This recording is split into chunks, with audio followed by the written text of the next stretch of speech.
नमस्ते, जय हिंद दोस्तों। दुनिया वाले देख रहे हैं आप और मैं हूं ऋषिराज।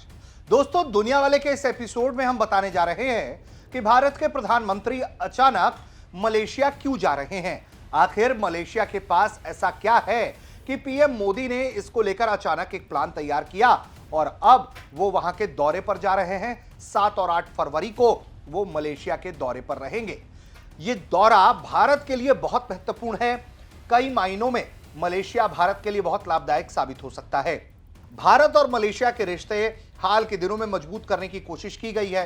भारत अपनी शक्ति अब दुनिया को जब दिखाने लगा रक्षा क्षेत्र में, सुरक्षा क्षेत्र में, तो दुनिया के कई देशों ने भारत की शक्ति में, भारत की रक्षा शक्ति में दिलचस्पी भी दिखाई है। पीएम मोदी का यह दौरा क्यों खास रहने वाला है और इस दौरे से कैसे अमेरिका से लेकर चीन तक की कलाई कसी जा सकती है, यह भी एक पहलू है जो हम बताने की कोशिश करेंगे, आपको समझाने की कोशिश करेंगे आपको। क्योंकि चाइना और अमेरिका दोनों इस प्रतिस्पर्धा में जुटे हुए हैं कि रेयर अर्थ पर उनका कंट्रोल हो जाए, सेमीकंडक्टर सेक्टर में उनका कंट्रोल हो जाए और वो अपना वैश्विक प्रभाव दुनिया पर बनाए रखें, सप्लाई चेन को कंट्रोल करें। भारत इस कॉकस को तोड़ना चाहता है। तो ये कैसे होगा, ये हम इस वीडियो में आपको एक एक करके समझा देते हैं। तो सबसे पहले बात करते हैं कि भारत जो है पहली बार किसी दूसरे देश के लिए Su-30 फाइटर जेट्स के अपग्रेडेशन, रखरखाव और भारतीय हथियारों के एकीकरण का प्रस्ताव दे रहा है। मलेशियाई कोस्ट गार्ड्स के लिए भारत जो है डॉनियर 228 विमानों की बिक्री, सेमीकंडक्टर इकोसिस्टम के लिए बड़ी डील कर सकता है। भारत जो है केवल एक खरीदार नहीं है बल्कि एक सर्विस और टेक्नोलॉजी प्रोवाइडर के रूप में भी मलेशिया के साथ पहली बार डिफेंस टेक्नोलॉजी पार्टनरशिप करने जा रहा है, ऐसा अनुमान है। डिफेंस एक्सपोर्ट का सेंटर पॉइंट बनने वाला होगा ये यात्रा।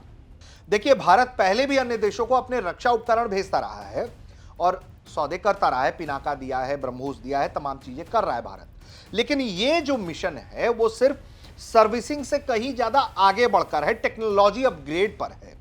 एक नई श्रेणी है ये। भारत दुनिया का ऐसा पहला देश बनने जा रहा है जो किसी दूसरे देश के रूसी मूल के Su-30 सुखोई फाइटर जेट्स को अपने स्वदेशी हथियारों जैसे एस्ट्रा मिसाइल और एवियोनिक्स के साथ अपग्रेड करने का प्रस्ताव दे रहा है। यानी कि रशियन फाइटर जेट है Su-30, उसमें क्या लगेगा, भारत का अस्त्र मिसाइल लगेगा।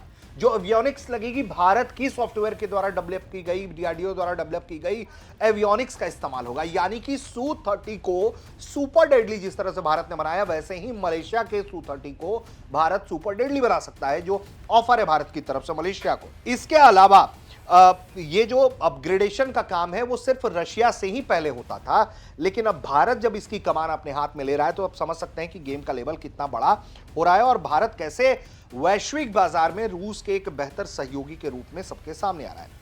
इसके अलावा भारत पहली बार मलेशियाई कोस्ट गार्ड को डॉनियर 228 विमान बेचने और वहां के पायलटों को ट्रेनिंग देने के प्लान पर काम कर रहा है। ये साउथ ईस्ट एशिया में भारत की सैन्य पैठ को एक नई मजबूती देगा, चाइना के तमाम चाल को काउंटर करने में मदद करेगा। इसके अलावा पनडुब्बी सहयोग का भी एक नया मॉडल तैयार हो रहा है, जहां मलेशिया के पास स्कॉर्पियन पनडुब्बियां हैं, जिसे मिड लाइफ अपग्रेड और रेट्रोफिटिंग के लिए भारत ने सहयोग का प्रस्ताव दिया है। जो उसके स्कॉर्पियन पनडुब्बियां हैं उसे भारत और बेहतर करेगा, उसके लाइफ स्पैन को बढ़ाएगा। ये इस क्षेत्र में भारत की विशेषज्ञताओं का विदेशों में पहला बड़ा प्रदर्शन हो सकता है अगर ये डील क्रैक कर लेता है भारत। अब यहां तक तो ये देखिए रक्षा सुरक्षा की बात हो गई। अब अगले हिस्से में हम बात करते हैं कि कैसे ये सप्लाई चेन के कॉकस को ब्रेक करना है, भारत कैसे खुद को टेक्नोलॉजिकल लीप ले, कैसे अपने रेयर अर्थ को इंश्योर करे, कैसे सेमीकंडक्टर्स के सप्लाई को इंश्योर करे, और जो भारत अपने देश में करना चाह रहा है उसके लिए मलेशिया एक बड़ा पार्टनर साबित हो सकता है। कैसे, आइए समझते हैं जरा। तो दरअसल मलेशिया जो है वो सेमीकंडक्टर का बड़ा हब है दोस्तों। दुनिया की 12 से 15% REE जो है वो प्रोसेसिंग होती है। भारत यहां से तकनीक और निवेश ले सकता है। बजट में भी भारत ने जो बजट बनाया अभी हाल में इस साल का, उसमें इंडिया सेमीकंडक्टर मिशन 2.0 के लिए 40,000 करोड़ रुपए का ऐलान हुआ, जो इंडस्ट्री लेड रिसर्च ट्रेनिंग पर फोकस करेगा। इससे भारत में सेमीकंडक्टर इक्विपमेंट, मटेरियल और फुल स्टेक आईपी डेवलप होगा। मलेशिया इसके अलावा रेयर अर्थ के भी सेक्टर में बड़ा जोर देता है। मलेशिया में लिनांस प्लांट दुनिया का बड़ा आरईई प्रोसेसर है, जो 2025 में लिनांस में पहली बार भारी आरईई जैसे डिस्प्रोसियम ऑक्साइड का कमर्शियल उत्पादन शुरू हुआ, जो चीन के बाहर पहला ऐसा प्लांट है। चीन के बाद ऐसा पहला प्लांट। अब भारत के आम बजट में उड़ीसा हो गया, केरल हो गया, आंध्र प्रदेश हो गया, तमिलनाडु हो गया, वहां में डिटेक्टेड आरईई जो रेयर अर्थ जो है उसके कॉरिडोर को बनाने का प्लान है। ये माइनिंग, प्रोसेसिंग, रिसर्च और मैन्युफैक्चरिंग को बढ़ावा देगा अगर इस सेक्टर में भी भारत डील करते। यानी कि देखिए, रक्षा, सुरक्षा, इसके अलावा सेमीकंडक्टर, इसके अलावा रेयर अर्थ, यानी कि बहुत फुल फ्लेजेड ये बड़ा दौरा साबित हो सकता है। भारत और मलेशिया के बीच में अगर हम कारोबारी रिश्तों को देखें तो इस तरह के संबंध मजबूत कर सकते हैं। दोनों देशों के बीच जो है द्विपक्षीय व्यापार विविध क्षेत्रों में फैला हुआ है, जिसमें कृषि उत्पाद है, इलेक्ट्रॉनिक्स है, सेवाएं हैं। भारत मुख्य रूप से मलेशिया को रिफाइंड पेट्रोलियम, धातु उत्पाद, रसायन निर्यात करता है, जबकि मलेशिया से पाम ऑयल, इलेक्ट्रिकल मशीनरी और वसा आयात करता है। व्यापार थोड़ा असंतुलित है और भारत का घाटा अधिक है इसमें।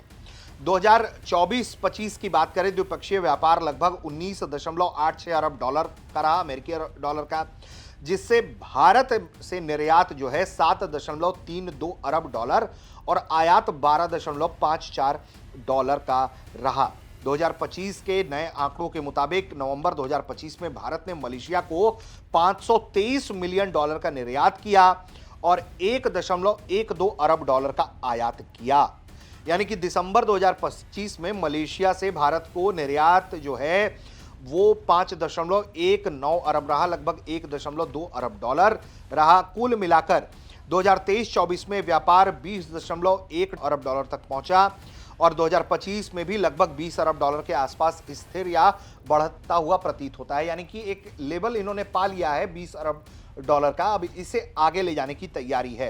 ये जरूरी क्यों है, इस खेल को भी हम आपको समझा देते हैं इस वीडियो में। ये दौरा क्यों इंपॉर्टेंट है और क्या हो सकता है ये हमने बताया। इसके अलावा क्यों जरूरी है ये रिश्ता बेहतर होना।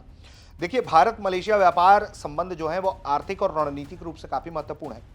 आर्थिक साझेदारी की अगर हम बात करें तो मलेशिया भारत का एशियान में तीसरा सबसे बड़ा व्यापारिक साझेदार है, जबकि भारत मलेशिया का 16वां सबसे बड़ा व्यापारिक साझेदार है।